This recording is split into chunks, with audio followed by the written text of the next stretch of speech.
Hey everybody, this is Nicole McCaskill, the Community Learning Coordinator for Equipped, Education, Quality Improvement, and Professional Development. And this is a TA in 5 minutes or less.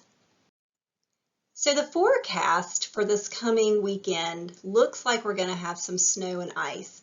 And that had me thinking about times when it snowed when my children, I have two daughters, when they were younger. They're grown now. But I was just sort of reminiscing, thinking about all the fun times we had when they were preschoolers in the snow. So I got out some scrapbooks and refreshed my memory. And one of the fun things that I remember that I did with both of my daughters is that we would measure the snow. We would take some pictures of like what the outside looked like before it snowed. We would watch it fall. We would measure it, and then if we were lucky enough to get several inches, it was just really exciting for them to watch because we live in an area in the Piedmont where we don't get a lot of snow, so it is sort of a big event when it happens. So I texted my coworker Angie and I was like, send me some pictures of your son, and he's now grown as well. So she sent me these great pictures too. But if you can see the faces of our children, you can see just how much fun they're having playing in the cold weather. And even, as adults, we might go outside and it might be uncomfortable for us, though it could be a lot of fun. For children, it just seems like the cold weather just sort of fades away, and just the fascination of being in this environment that they're used to being in, but suddenly it's completely transformed. It's just such an amazing experience. So then I thought about our early childhood programs, and I wondered, what is it like? What sort of things do you do when there's snow in your outdoor learning environment? And I also thought, for adults, sort of the mundane, the everyday, the things that we tend to ignore, like icicles. It's something that preschoolers may have never seen before. And what do we do to facilitate their wonder and to help them learn about what has happened? Why did icicles form? And what are some of the things that we can think about? And is there anything we could do more to help them explore this new and different situation? I also thought about some programs that I've worked with who really study and focus on the weather, and they spend a lot of time outside. So what sort of things do you have in your outdoor learning environment to help you make an inexpensive weather center? And what do your children do to help track the weather? Even infants and toddlers, just talking about the breeze or the wind, or is the air cold, and just having those conversations. It's just really that beginning process of them understanding the weather and changes in temperature in the environment. So some of the things I've seen in outdoor learning environments are simple things such as yardsticks to measure things like snow, rain gauges, outdoor thermometers that are within children's reach so they can begin to consider numbers in relation to what we're measuring, like air temperature, pinwheels, or mobiles, things that flow and move whenever the wind blows. And then of course some clipboards and markers to document changes.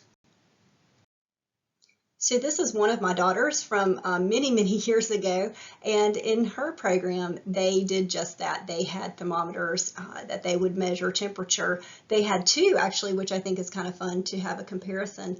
And one of the fun things that I thought was a great idea for the teachers is they talked about, in this case, it was summertime, and when it was okay to wear shorts or long pants, when was it going to be fun for them to have sprinkler play, that type of thing, when could they take their shoes and socks off and run around outside in bare feet. So that was a lot of fun and a great memory.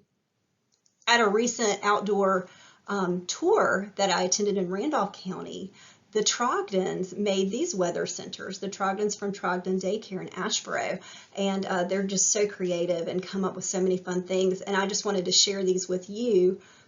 Very simple to make with just, a little bit of effort, some screwdriver, some cedar wood, got a pinwheel, another thermometer, and then on the right we have a sundial. So very simple and things that even children could help make.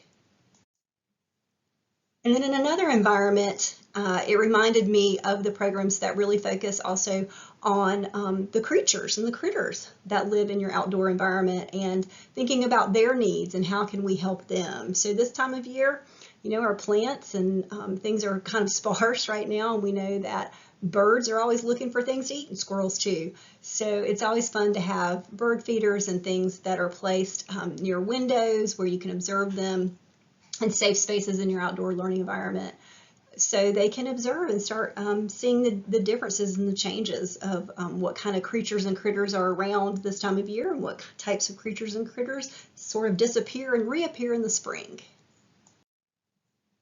And lastly, I just thought of some fun ideas, just some memories that I've had of all the great experiences I've had observing in early childhood programs and working in programs. I love the idea of having the round ice makers that you put in the freezer, and you can put some paint in there, and children can paint with those. One of my daughter's teachers, we had a big snow one year, and she saved snow in her freezer. Now, how she did that and it didn't turn into just like big ice cubes, I don't know, but she did it somehow. And school closed for a few days. When the students came back in her class, she had sort of icy frozen snow and a bunch of child-sized mittens in the sand and water table. So their sensory experience was extended inside from what many of them had experienced playing in the snow just a few days before. So all great fun ideas. I'm sure you have many more, and I would love to hear them. So feel free to reach out to anybody at Equipped and send us some fun pictures or ideas, and we'll try to get those shared out on our Facebook page. Lastly, if you're wanting some winter play ideas, just a reminder that North Carolina State's Natural Learning Initiative has a green desk with all kinds of ideas, and on their green desk, if you do a search for winter play, they have a really nice article with some great ideas. So have fun. Who knows if we're going to get snow and or ice this weekend? I'm sure sometime this winter we're going to get some sort of precipitation. We'll see. Regardless, enjoy the time you have with your 0 to 5-year-olds as they see the changes in the weather, and you get to experience some of those fun weather changes with your children. Thanks so much.